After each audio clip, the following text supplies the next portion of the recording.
श्री सच्चिदानंद सद्गुरु साईनाथ महाराज की जय।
आता धूप आरती सुरू होत आहे। सर्वांनी एका सुरात आरती म्हणावी। धूप आरती शुरू हो रही है, आप सब एक सुर में आरती गाइए। श्री सच्चिदानंद सद्गुरु साईनाथ महाराज की जय। आरती साई बाबा सौख्यदातार देवा, चरण रजातली द्यावा दासा विसावा, भक्ता विसावा। आरती साई बाबा जाळूनी आनंद, सस्वरूपी राहे दंग। मुमुक्षुजनादावी डोळा श्रीरंग, डोळा श्रीरंग। आरती साई बाबा जयामणी जैसा भाव, दया तैसा अनुभव। दाविसी दया घना, ऐसी तुझी ही माव, तुझी ही माव। आरती साई बाबा तुमचे नाम ध्याता, हरे संस्कृती व्यथा। अगाध तव करणी मार्ग दाविसी अनाथा, दाविसी अनाथा। आरती साई बाबा कलियुगी अवतार, सगुण परब्रह्म साचार। अवतीर्ण झाला से स्वामी दत्त दिगंबर, दत्त दिगंबर। आरती साई बाबा आठा दिवसा गुरुवारी, भक्त घरी तिवारी। प्रभु पद पाहावया, भव भय निवारी, भय निवारी। आरती साई बाबा माझा निज द्रव्य ठेवा, तव चरण रज सेवा। मागणे हेची आता, तुम्हा देवाधिदेवा, देवाधिदेवा। आरती साई बाबा इच्छित दिल चातक, निर्मल तोय निज सुख। आजावे मातवाया, सांभाळ आपुले भाग, आपुले भाग। आरती साई बाबा सौख्यदातार देवा,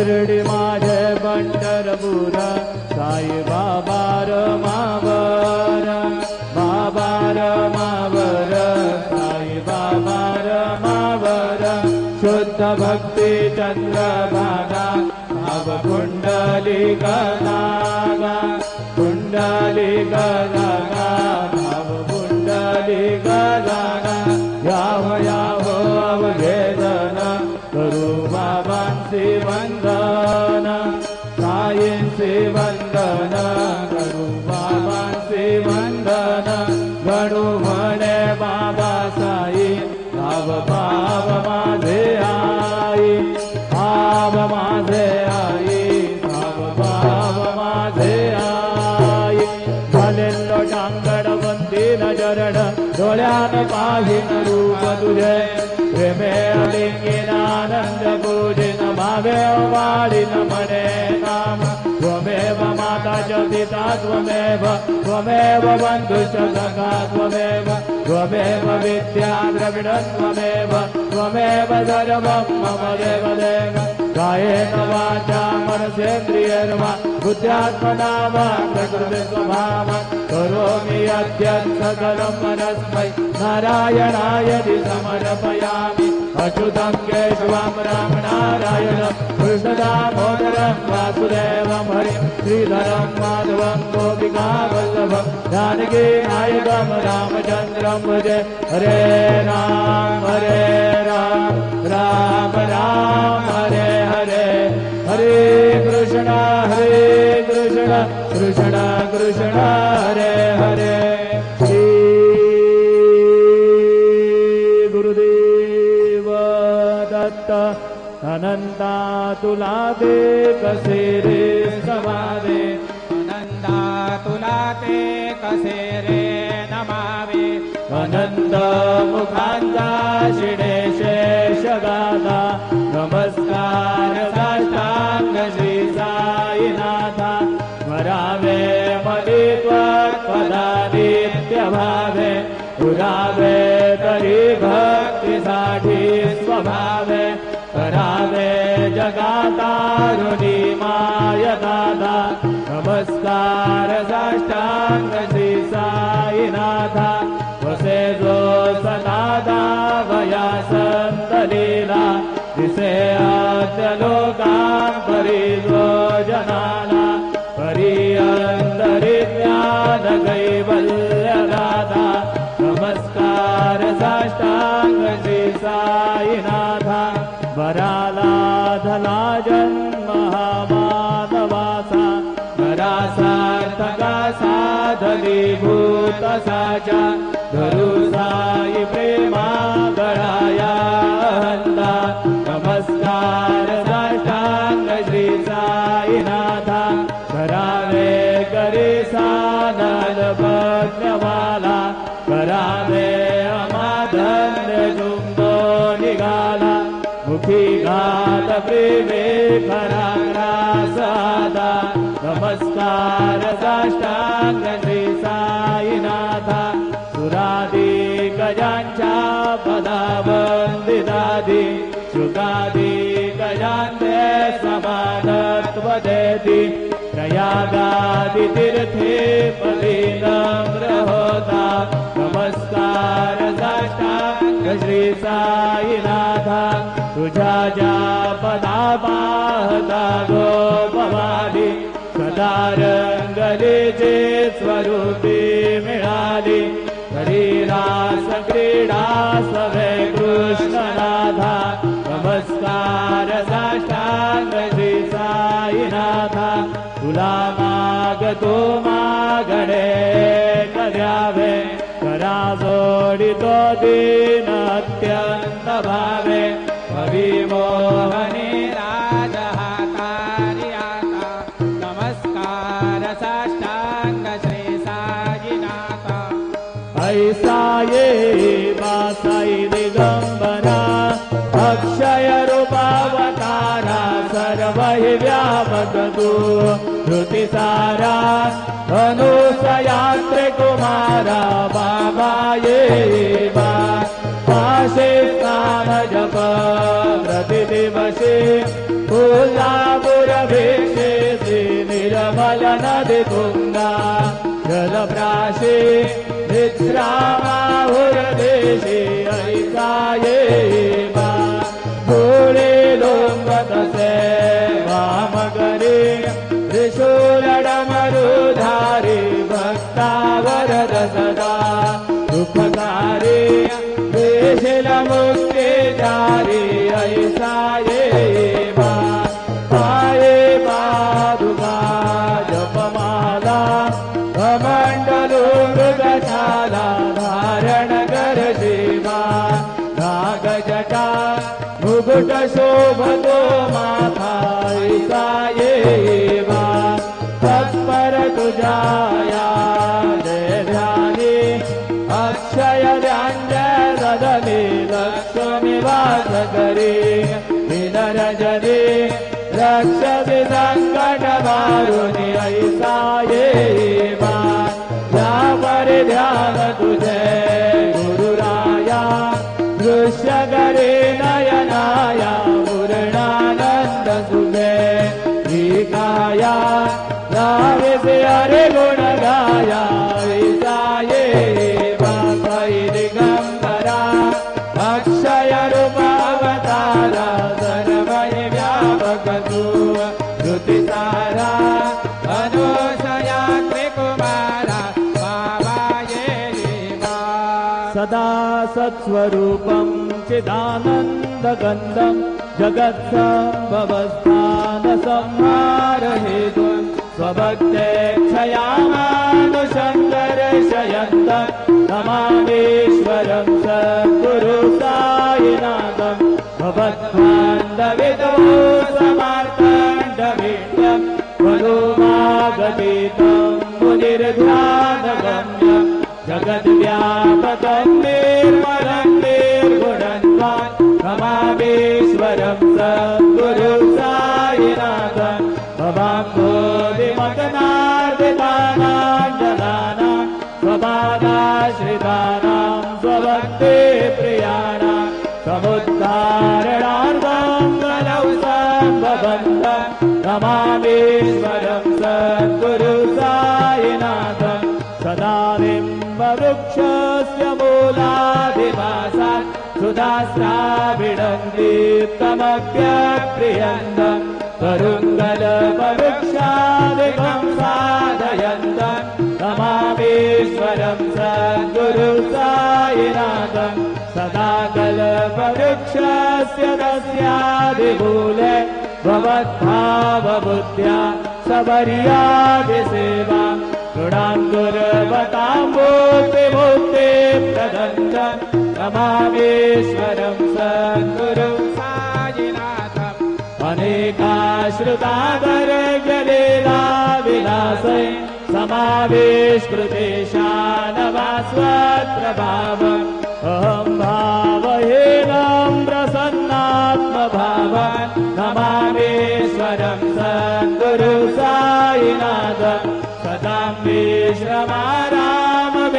विश्रमाराममेवाभिरामं सदा सज्जनैः संस्तुतं सन्नमद्भिः जनामोददं भक्तभद्रप्रदन्तं नमामीश्वरं सद्गुरु साईनाथम् अजन्माद्यमेकं परब्रह्म साक्षात् स्वयं सम्भवं राममेवावतीर्णं भवद्दर्शनात् सम्मुदित प्रभोः नमामीश्वरं सद्गुरु साईनाथम् श्री साईश कृपानिधे किल नृणां सर्वार्थसिद्धप्रद युष्मत्पादरज प्रभाव मधुर गाता विभक्ता क्षमः सद्भक्त्या शरणं कृताञ्जलिपुट सम्प्रार्पितोऽस्मि प्रभो श्रीमत्साई परेश पादकमलान्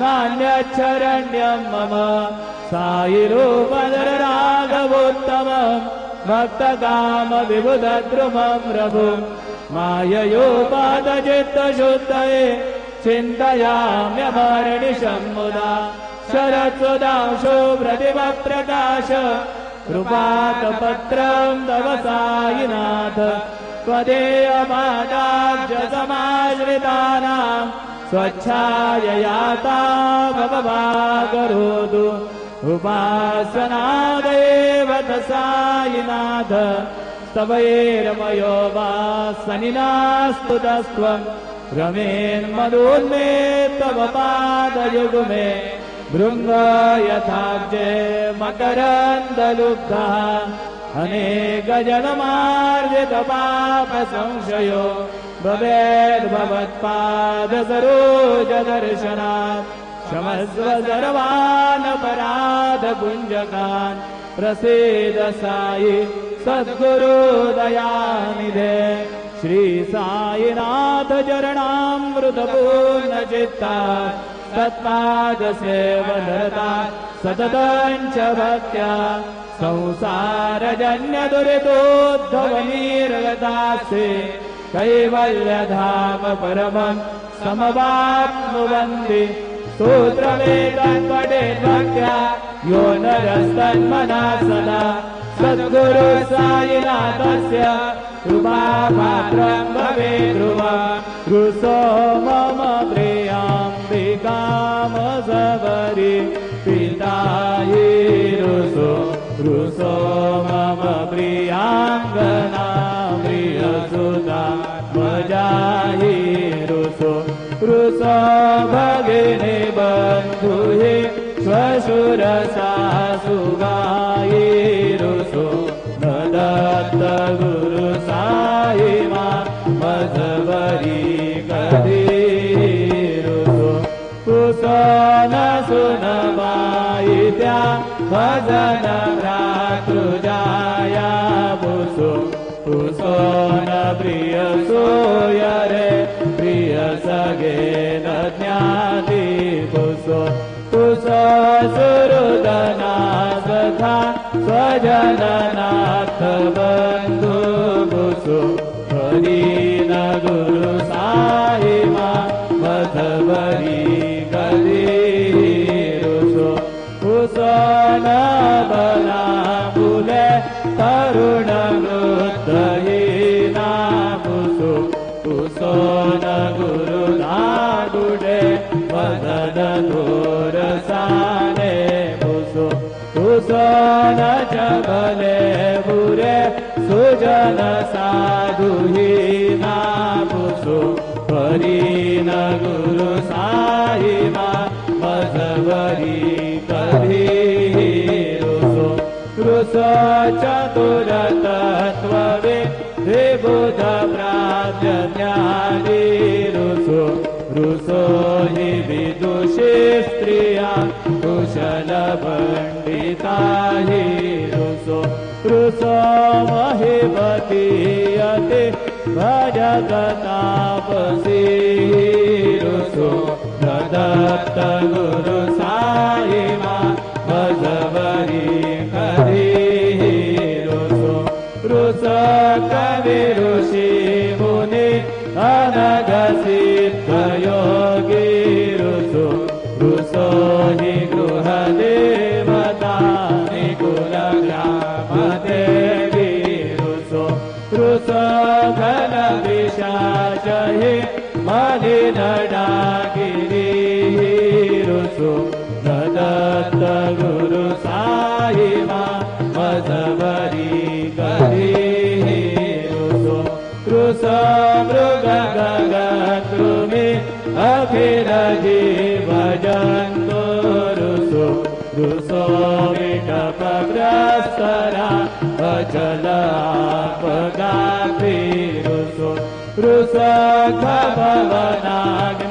खभवनाग्निवारवनि पञ्चतत्त्वे रुसो दत्त गुरु साई मा मजवरी कधी रुसो विमल किन्नरा अमल यक्षिणी रुसो शशि खगादिः गगनि तारकाहि रुसो रुसो अमर राज हे अदय धर्म राजा रुसो दत्त गुरु साई मामजबरी बरी रुसो रुसो मन सरस्वती चपल चित्तते रुसो रुसो वपुदि शाखिला कठिन गाढतो हि रुसो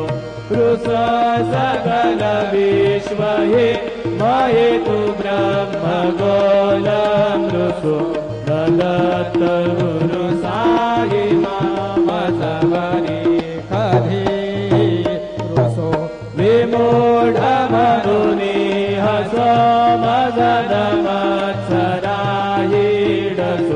पदाभिरुचि उल्लसो जनन गर्दनीनाभसो मधुरगधृति साधसो अशिव भाव मागे कसो प्रपंची मन हेरुसो दृढ विरक्ति चित्ते ढसो गुणाचे हि दृढानसो न च स्पृहा कशाची असो सदैव हृदये वसो मनसि ध्यानि साई वसो पदे प्रणय मोरस निखिल दृश्य मादिसु दत्त गुरु साई मा उपरि आचरेलारुसो हरि ओम यज्ञेन यज्ञमयजन्त देवा स्थानि धर्माणि प्रथमान्यासन्त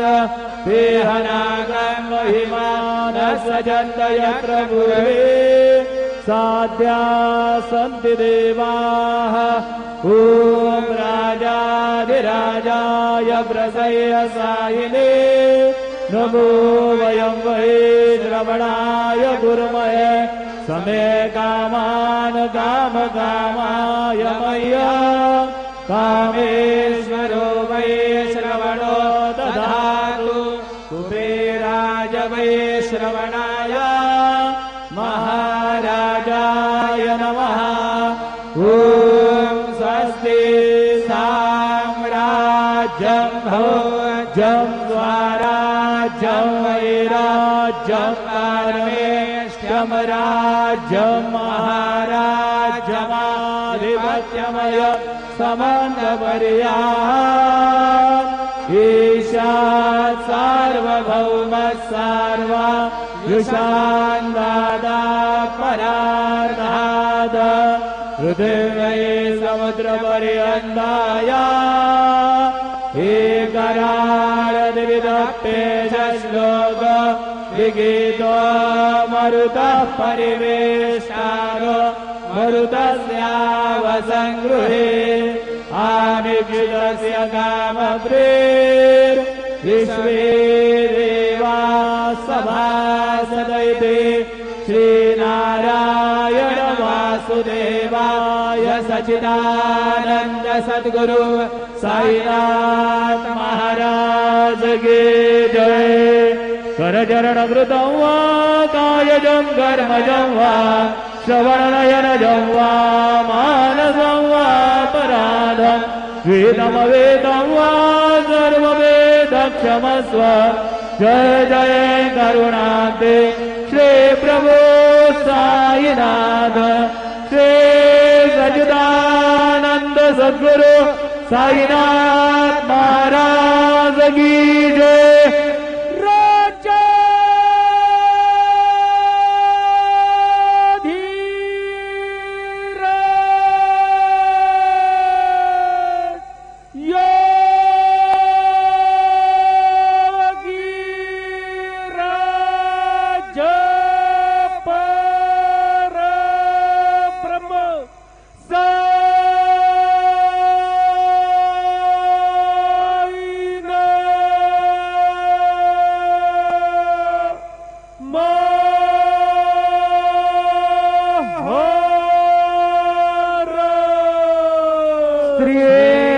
सच्चिदानंद सद्गुरु साईनाथ महाराज की जय। हरि ओम। उद्बुद्ध स्वाग्ने प्रतिजागृहित्वमिष्टापूर्ते सद्गु सृजे थामयञ्च अस्मिन् सदस्थे अद्युत्तरस्मिन् विश्वे देवा जजमानश्च सीदत यं ब्रह्मा वरुणेन्द्ररुद्रमरुतस्तुन्वन्ति दिव्यैस्तवैर्वेदैः साङ्गपदक्रमोपनिषदैर्गायन्ति यं सामगाः ध्यानावस्थिततद्गतेन मनसा पश्यन्ति यं योगिनो यस्यान्तन्न विदुःसुरासुरगणा देवाय तस्मै नमः। गुरुर्ब्रह्मा गुरुर्विष्णु गुरुर्देवो महेश्वरः गुरुः साक्षात् परब्रह्म तस्मै श्री गुरवे नमः। सद्गुरु साईनाथ देवताभ्यो नमः। सायं पूजनार्थे चरणकमलेभ्यो नमः। चन्दनं समर्पयामि त्वाङ्गन्धर्वा अखडौ स्वामिन्द्रस्वां बृहस्पतिः त्वामौखधे सोमो राजाभिद्वान्यक्ष्मादमुच्यत।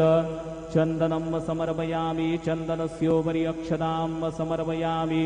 कुलायिनी घृतवती पुरन्धिः स्योने सीदसदने पृथिव्याः अभित्वा रुद्राब्बसवो गृह्णन्त्विमा ब्रह्मवीभिः सौभगायाश्विनाध्वर्जुषा दयतामिह त्वा हरिद्रादि सकलसौभाग्यमाङ्गलिकद्रव्याणि समर्पयामि।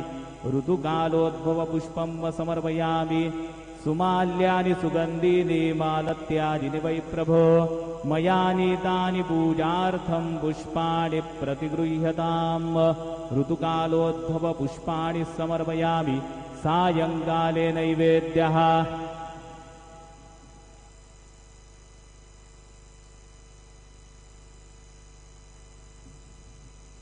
अन्नपदेन्नस्य नोदैर्जनमीवस्य सुखमिनः प्रप्रदातारन्तारिख ऊर्जन्नो देहिद्विपदे चतुःपदे चतुष्कोणमण्डलं कृत्वा तदुपरि नैवेद्यपात्रं निधाय गायत्रीमन्त्रेण पात्रं प्रोक्षयेत्।